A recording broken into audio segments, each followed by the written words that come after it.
Ça vaut cher? Très cher. Pourquoi cette Charlotte t'aurait-elle donné une statuette de cette valeur? Faut qu'on t'aime beaucoup pour t'offrir un Xérus. On ne m'aime pas, on ne savait même pas que c'était un Xérus. Cet objet n'a aucune valeur. Pas sûr. Pas sûr non plus qu'il soit arrivé chez vous par hasard. Charlotte avait un frère, François. Il est où? Il a disparu. Un jour, dans sa 17e ou 18e année. Des disparitions, des morts. Il se passe quand même des choses curieuses ici. Les souvenirs ne m'intéressent pas. Vous me laissez maintenant. C'est mal connaître Victor Lanoux d'imaginer qu'il va laisser tomber. Louis la Brocante, mardi à 20h55 sur France 3.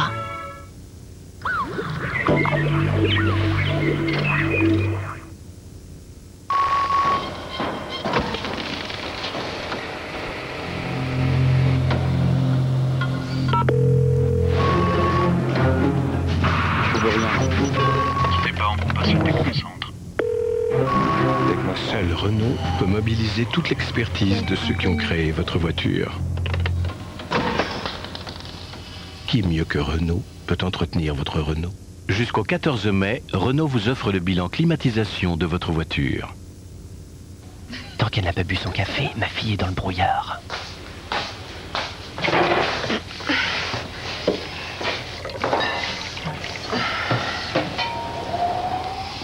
Pour bien se réveiller le matin, rien ne vaut un bon café grand-mère.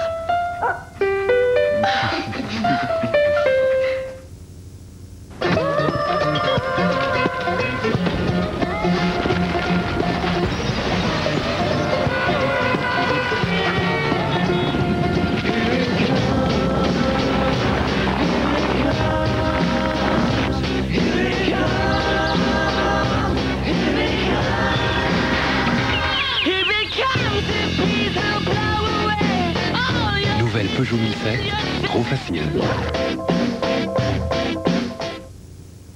Pour gagner votre pari minceur, prenez votre petit déjeuner et votre dîner avec Special K pendant 15 jours. On paraît que c'est facile?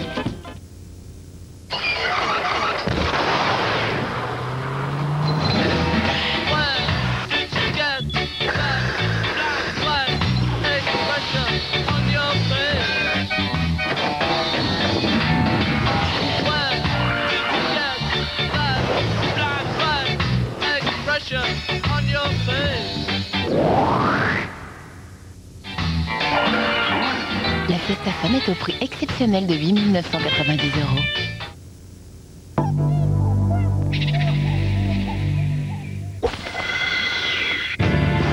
France 3, avec Husqvarna, vous donne rendez-vous.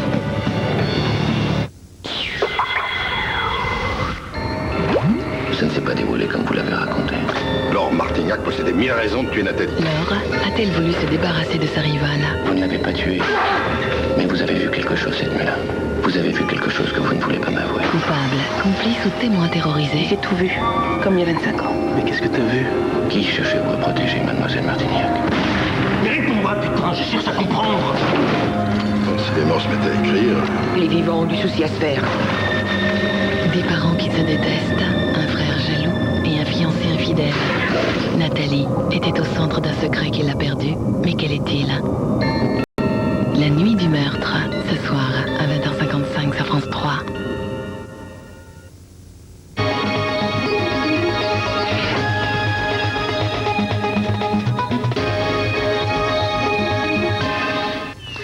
Bonjour, bienvenue dans le 12-14, dans l'actualité de ce dimanche.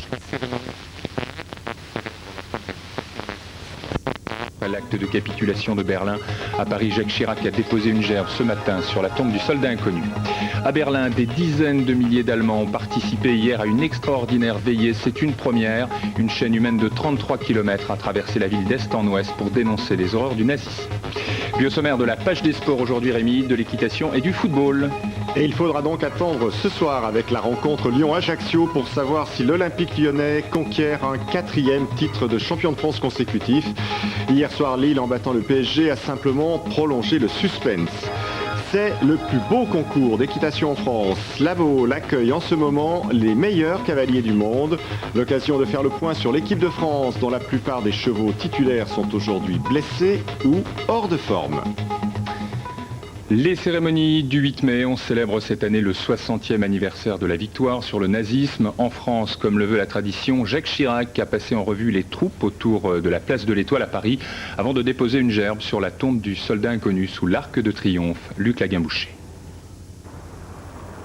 À date exceptionnelle, cérémonie exceptionnelle. Ainsi, pour ce 60e anniversaire de la commémoration du 8 mai 45, présence inhabituelle de la patrouille de France et survol des Champs-Élysées en formation diamant pour clôturer la cérémonie. Absence inhabituelle en revanche du Premier ministre, Jean-Pierre Raffarin, hospitalisé au Val-de-Grâce après son opération à la vésicule biliaire. Il est représenté par le ministre de la Défense, Michel Alliot-Marie. Après avoir passé les troupes en revue, Jacques Chirac, qui préside cette cérémonie, ravive la flamme au tombeau du soldat inconnu.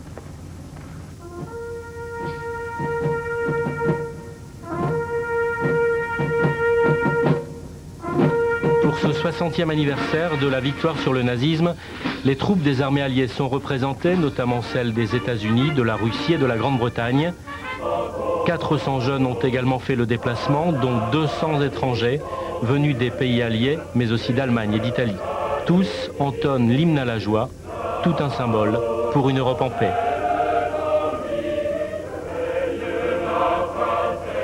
Jacques Chirac qui participera demain à Moscou au 60e anniversaire de la capitulation de l'Allemagne nazie en compagnie de 60 chefs d'État et de gouvernement. Des cérémonies qui ont débuté dès hier un peu partout en Europe, en Angleterre, aux Pays-Bas ou encore en Allemagne, à Berlin notamment, avec une ferveur toute particulière cette année. Nora Boubetra. Toute la nuit, on a allumé et rallumé des bougies dans Berlin. Malgré la pluie et le froid, près de 30 000 personnes ont participé à cette veillée spéciale. Une chaîne humaine de près de 33 km traversait hier la capitale allemande d'est en ouest pour faire barrage à tous les extrémismes et pour commémorer la fin du nazisme il y a 60 ans. Les broyeurs sont venus en famille de Rhénanie-Palatinat. Si nous avons fait tout ce chemin, c'est que nous croyons en la victoire de la démocratie. Vous voyez, tous ces participants à la veillée, c'est un grand succès. Il y a des jeunes, des vieux, toutes sortes de gens. Et la démocratie vaincra. La journée du 8 mai, associations et syndicats allemands l'ont baptisée Jour de la démocratie. Jamais pays n'aura autant fait face aux périodes sombres de son histoire. L'Allemagne du XXIe siècle se veut européenne, une nation qui, comme ses voisins, célèbre la libération du nazisme. Un peu partout aujourd'hui, on commémore la victoire des Alliés sur l'Allemagne nazie après plus de 6 ans de guerre. En Grande-Bretagne, le prince Charles s'est recueilli devant le monument aux morts. Près de 400 000 Britanniques ont été tués pendant la Seconde Guerre mondiale. Le président américain, lui, est aux Pays-Bas. Aux côtés de la reine Béatrix, George Bush s'est rendu à Margraten, dans le 3e plus grand cimetière américain d'Europe. Une tour de 30 mètres de haut ainsi qu'un mur rappelant le nom de 1722 disparus dont le corps n'a pas été retrouvé ont été érigés sur les 26 hectares du cimetière. Toujours au chapitre du souvenir, un hommage était rendu hier aux tirailleurs sénégalais à l'ambassade du Burkina Faso à Paris. L'occasion de saluer les dizaines de milliers de soldats qui ont combattu aux côtés des Alliés, mais aussi d'évoquer le massacre de Tiaroye, le 1er décembre 1944, dans ce village du Sénégal. 27 tirailleurs qui réclamaient leur solde avant de rentrer chez eux ont été tués par des soldats français. 30 autres ont été blessés. Un épisode plus glorieux de l'histoire militaire française. Bénédicte Doré et Michel Anglade.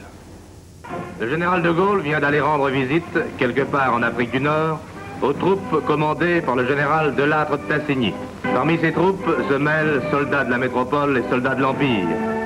Ils ont été ensemble à la peine. Il n'est que juste qu'ils soient ensemble à l'honneur de préparer la victoire. On les appelle les tirailleurs sénégalais. Engagés comme simples fantassins, ils libéreront l'Europe, et plus particulièrement la France. Ils entreront les premiers dans Tripoli lors de la campagne d'Italie. En août 1944, ils libéreront Paris. En novembre 1944, la France est libérée mais encore en guerre. Les tirailleurs sénégalais peuvent rentrer chez eux. La plupart viennent d'être libérés des camps de prisonniers de guerre allemands, mais en attendant leur retour au pays, ils sont rassemblés au camp de transit de Tiaroye au Sénégal. Un épisode peu glorieux de l'histoire française et le plus souvent passé sous silence. C'est un réalisateur sénégalais qui en a fait un film en hommage aux tirailleurs. De payer 1000 francs métropolitains pour 250 francs CFA. Les soldats africains attendent que l'armée française paie leurs soldes, qu'elle échange en francs CFA leur Reichsmark gagnés comme travailleurs prisonniers ou leurs francs français. L'armée rechigne. Tout le monde a entendu, ma commandant.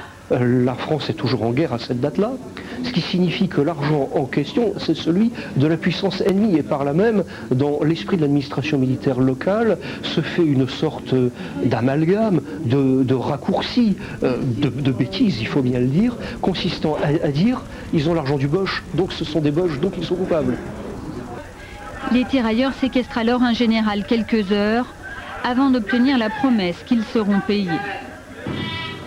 La nuit suivante, l'armée française bombarde le camp.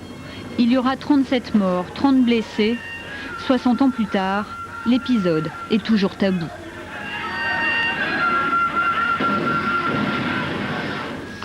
Triple attentat à Rangoon en Birmanie, il y a officiellement 11 morts et 162 blessés, mais des témoins parlent de plusieurs dizaines de morts. 3 explosions simultanées ont frappé hier 2 centres commerciaux et un centre d'affaires proche de la capitale du Myanmar. Les autorités pointent du doigt des minorités ethniques et dissidents en exil, version contestée par plusieurs analystes. C'est en tout cas une escalade majeure en Birmanie qui n'avait connu récemment que de petits attentats à la bombe, ne faisant quasiment jamais de morts. Retour en France, Jean-Pierre Raffarin devrait rester hospitalisé au Val-de-Grâce au moins jusqu'à lundi soir. Le Premier ministre a été opéré hier de calcul à la vésicule biliaire, une opération qui s'est déroulée sans difficulté particulière selon le service de santé des armées. Nous retrouvons tout de suite Sandrine Rigaud en direct du Val-de-Grâce. Sandrine, quelle nouvelle a-t-on du Premier ministre ce matin ? Donc, d'après l'un de ses proches qu'il a eu au téléphone, Jean-Pierre Raffarin a passé une bonne nuit. Il a une bonne voix, il lit, il se repose. Le président de la République l'a appelé ce matin pour prendre de ses nouvelles. Sa femme et sa fille sont venues lui rendre visite hier soir. Je vous rappelle que le Premier ministre a subi une intervention chirurgicale hier dans l'après-midi suite à une inflammation aiguë de la vésicule biliaire due à des calculs. Il souffrait déjà depuis plusieurs jours. Il avait profité du jeudi de l'Ascension pour se reposer. Mais c'est dans la nuit de vendredi à samedi qu'il a été pris d'une crise soudaine et assez douloureuse. Il a dû donc subir une intervention chirurgicale sous célioscopie. C'est une technique relativement courante qui permet d'éviter les complications post-opératoires et de limiter le temps d'hospitalisation, donc juste 48 heures a priori. Bien sûr, l'agenda du Premier ministre est bouleversé. Aujourd'hui, il a été représenté par Michel Alliot-Marie. On l'a vu aux cérémonies du 8 mai. Demain, il ne participera pas à une émission télévisée comme c'était prévu et il a annulé un déplacement à Strasbourg prévu mardi. Tout cela dans le cadre d'une campagne référendaire assez difficile pour le gouvernement, je vous le rappelle. Donc il faut savoir que Matignon insiste, il n'y a pas de vacances du pouvoir. D'ailleurs, le directeur de cabinet du Premier ministre va lui rendre visite dans la journée pour faire le point sur les dossiers en cours. Donc voilà ce qu'on pouvait dire à l'heure qu'il est sur l'état de santé de Jean-Pierre Raffarin et sur ses conséquences politiques. Christophe.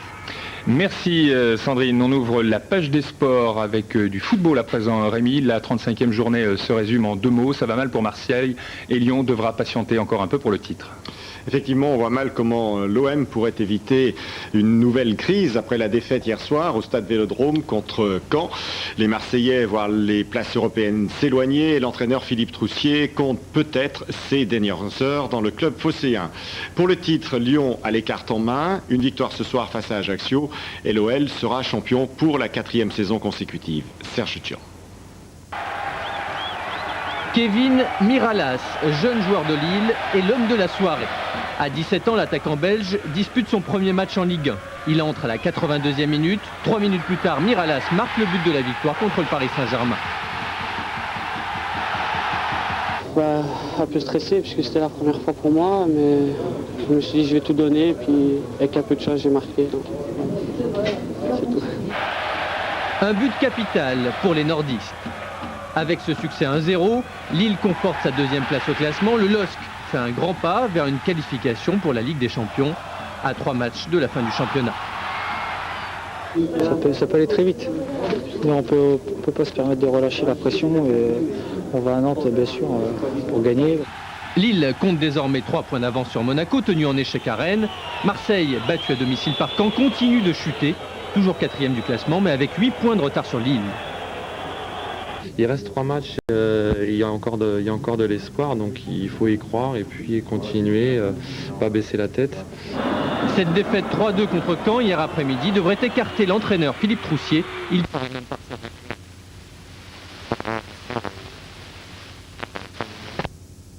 Conforme à ce qui se passe, à la réalité, parce que seule la réalité nous permettra de prendre des décisions futures. Hier soir, Bastia condamne Istres à la descente. Un partout entre Metz et Lens, Strasbourg et Saint-Etienne s'imposent à l'extérieur. A noter le resserrement dans le bas du classement, seul Istres est assuré de descendre en Ligue 2. Il faudra patienter pour connaître les 2 autres relégués. Alors du football toujours Rémi, mais au niveau des 14-15 ans maintenant avec la finale des collèges de France qui s'est déroulée hier à Clairefontaine où s'entraîne habituellement l'équipe de France de football. Oui, et là, il s'agit d'un événement qui concerne plusieurs centaines de collèges. Des collèges avec des équipes qui s'affrontent pendant plusieurs mois avant cette phase finale. Et la consécration vaut le détour. Elle offre en effet une place en levée de rideau de la Ligue des Champions le 25 mai prochain à Istanbul. Place face aux meilleurs joueurs espagnols, anglais ou allemands. Graines de champions, reportage à Clairefontaine d'Antoine Chusseville et de Christophe Monteil. Donc là, on joue Jean-Baptiste Clément. C'est un collège de Paris, d'accord ? 11 matchs en une seule journée. Gagner la Coupe de France des jeunes n'est pas de tout repos, mais qu'importe. Pour ces collégiens de Vénissieux, en région lyonnaise, c'est le tournoi le plus important de l'année. Des équipes réduites à 5 joueurs, des matchs disputés sur 10 minutes, avec des règles légèrement modifiées, le tout sous le patronage d'anciens champions. Ça joue dans une structure gonflable comme ça, où on peut jouer avec les bords. Et on n'a pas le droit de jouer en dessous des épaules. Donc les balles en l'air, on oublie. Et c'est la technique qui prime. Étire le jeu, Mickaël. Les jeunes sont ici entraînés par leurs professeurs d'EPS, avec un objectif à la fois sportif et scolaire. On leur demande de respecter les règles, de vivre ensemble. Donc là, il y a des collèges qui viennent un peu de toute la France. Donc c'est un des moyens comme on dit si bien, l'apprentissage de socialisation, quoi. Donc pour nous, c'est que bénéfique. En remportant le tournoi, l'équipe de Vénissieux gagne également un voyage en Turquie fin mai pour disputer la finale européenne des jeunes en levée de rideau du match Milan AC Liverpool. C'est Istanbul, c'est d'aller voir la Ligue des Champions. C'est comme si c'était une Ligue des Champions ici pour nous. Et c'est ça qui nous fait plaisir. Déjà repéré par l'Olympique lyonnais, Imed est comme tous les autres participants. Pas besoin de conseiller d'orientation. Il rêve évidemment de devenir footballeur professionnel. Un mot de Formule 1 avec le Grand Prix d'Espagne qui se déroulera cet après-midi à Barcelone. Le tandem Alonso-Renault est toujours au sommet. Et inutile de vous préciser que le jeune prodige espagnol de 23 ans, Fernando Alonso, focalise toutes les attentions aujourd'hui dans son pays. Près de 120 000 spectateurs sont déjà sur place pour ce Grand Prix d'Espagne à Barcelone. Fernando Alonso s'élancera sur sa Renault en 3e position sur la grille de départ. Vous le disiez dans les titres, Rémi, le concours d'équitation de la Baule qui se termine aujourd'hui est la plus belle étape de la Coupe du Monde en France. Les cavaliers français se sont montrés à la hauteur et pourtant une cascade de blessures les a privés de leur meilleure monture. Alors c'est bien simple, on n'avait pas connu autant de mésaventures avec les chevaux blessés ou hors de forme au niveau de l'élite. Comme si l'accident survenu à Dilemme de Ceffe, le cheval de Bruno Bruxo aux derniers Jeux Olympiques d'Athènes, était un signe prémonitoire. L'équitation française boite et pourtant, les résultats ne s'en ressentent pas trop. Alors la Baule, le reportage de Sonia Daucher et de Laurent Fabiou. L'obstacle cette saison pour l'équipe de France d'équitation, c'est la santé de ses chevaux.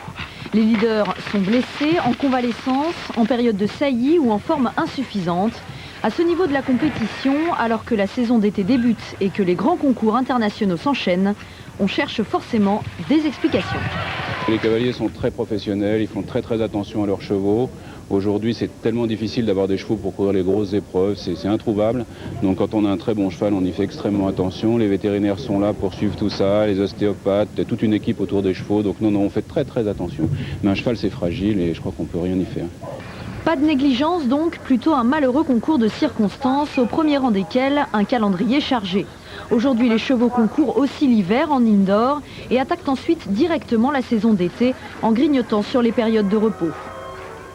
Un humain peut dire tout de suite « Oh, attention, j'ai un peu mal au dos ou un peu mal à une cheville », tandis qu'un cheval ne le dit pas vraiment tout de suite.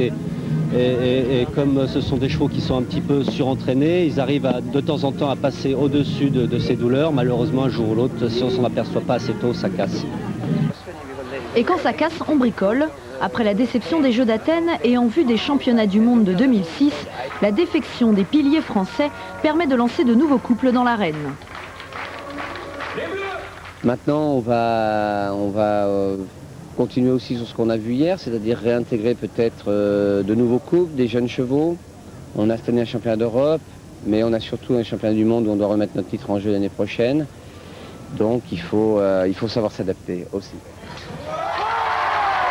Adaptation de fortune plutôt réussie. 3e de la Coupe des Nations, la France place 2 cavaliers sur le podium du derby. Dans un contexte délicat, les cavaliers tricolores et leur monture montrent qu'ils ont du ressort.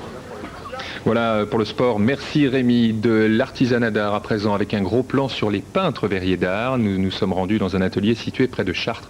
Une activité, vous allez le voir, qui nécessite passion et savoir-faire. Jennifer Albers et Yvon Delot. La minutie, la patience, 2 des qualités des maîtres verriers restaurateurs de vitraux. Dans son atelier, Stéphane est au chevet d'œuvres d'art souvent prestigieuses, des pièces des musées de France. Des vitraux du XVIe siècle à ceux de l'art déco. La minutie, la patience, certes, mais surtout la lumière, sans laquelle le vitrail ne serait qu'un simple morceau de verre peint. C'est le rapport à la lumière, ce qui est notre nourriture en fait. Le verrier, il doit avoir une compréhension des phénomènes lumineux. Ce qui me plaît aussi, c'est la part d'histoire et d'archéologie. Le patrimoine, c'est une entité vivante, on considère que c'est une entité vivante. Ce qui est intéressant, c'est ça aussi, c'est ce fil de l'histoire. Nettoyer, coller, assembler, refaire le puzzle que l'on n'a pas soi-même créé, mais aussi faire partie de la vie d'une œuvre et lui permettre d'exister plus longtemps. Travailler le vitrail, c'est accepter d'être dans l'ombre d'un autre, mais aussi savoir en sortir. Parce qu'un maître verrier est avant tout un artiste, avec pour unique besoin l'expression personnelle. En peinture, en composition, c'est un moyen comme de peindre ou de sculpter, de s'exprimer. Mais la restauration nous apprend beaucoup aussi sur l'histoire de l'art, les peintres qui nous ont précédés, les créateurs qui nous ont précédés. Dites vitrail et l'on vous répondra histoire, cathédrale, Moyen-Âge. Mais travailler sur des vitraux, c'est être faiseur de transparence, passeur de lumière, et la lumière n'est d'aucune époque. Allez, on passe à la météo avec vous Fabienne. C'est beau, le soleil brille. Et oui, c'est un petit peu bleu comme la couleur de vos yeux. Enfin, cela dit, quelques larmes de pluie sur les régions frontalières. Et oui, car là, il y a un petit peu d'air froid. Quelques averses donc sur le Nord-Pas-de-Calais, Picardie, Champagne, Ardennes, Alsace, Lorraine. Mais de belles éclaircies de la Bretagne jusqu'à la Franche-Comté, montagne du Jura. C'est beau partout sur le sud avec un peu de vent en Méditerranée. Mais quelques nuages traînent encore sur les Pyrénées sans conséquence. Quant aux températures, regardez, elles sont un petit peu fraîches au nord. 12 à 17 degrés sur la moitié nord. En revanche, elles sont très élevées au sud, 16 à 24 degrés de douceur. Et la couleur de la semaine, vous avez des bonnes nouvelles? Eh bien justement, alors lundi, ça va se maintenir, on va avoir quelques averses sur le nord, quelques averses orageuses sur la chaîne des Pyrénées qui vont remonter sur le sud-ouest, mardi à peu près le même type de temps, mercredi aussi, ce sera plutôt beau, mais alors ça va se dégrader après, jeudi, vendredi, samedi, dimanche. Merci Fabienne, c'est la fin de cette édition, je vous retrouverai ce soir pour le 19-20, très bon après-midi à tous.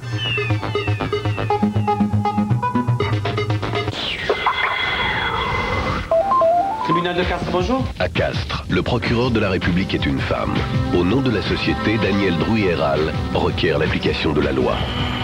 Regardez la réalité en face, arrêtez de vous la jouer et mettez-vous dans la réalité. Parmi ses objectifs, réduire les violences routières. Personne n'écoute, personne n'entend.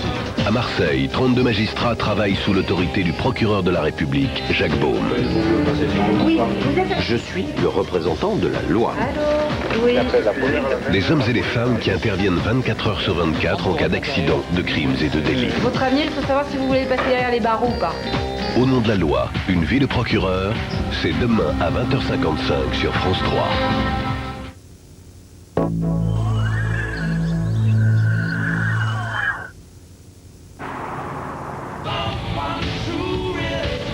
Tu sais qui c'est ça? Bah ouais, Queen. J'ai rencontré Queen en 85. Ils avaient plus de bassiste.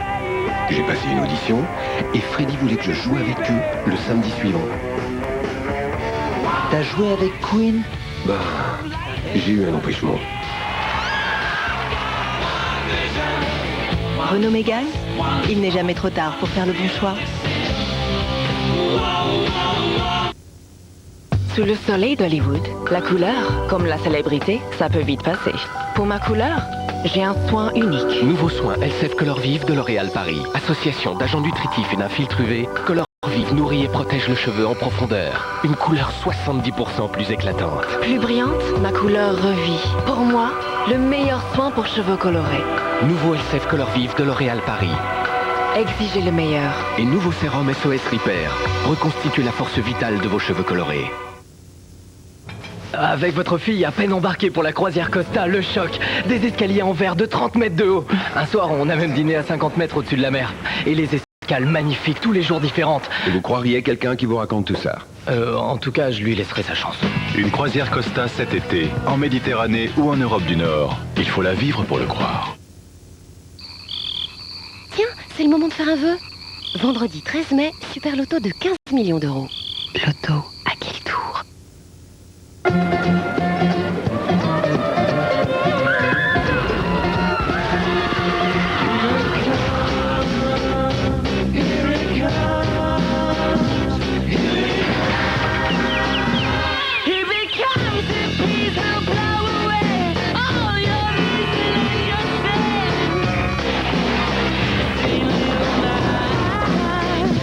Nouvelle Peugeot 1007, trop facile.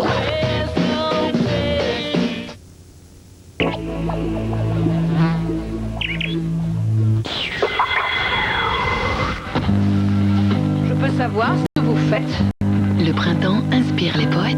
Je mène ce qu'on appelle une enquête criminelle, Madame Ingpen. Voilà ce que je fais. Les criminels et les enquêteurs. Des espèces en voie d'extinction comme les nôtres ne réduisent pas leur nombre elles-mêmes.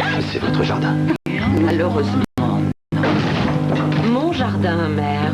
Mon jardin. Je n'étais pas au jardin, je ne me suis pas approché du jardin, je n'ai vu personne. Au jardin. Dans ce jardin familial, on cultive le mystère. La violence engendre la violence, mais je ne vois pas trop en quoi ça nous avance. Et Barnaby débroussaille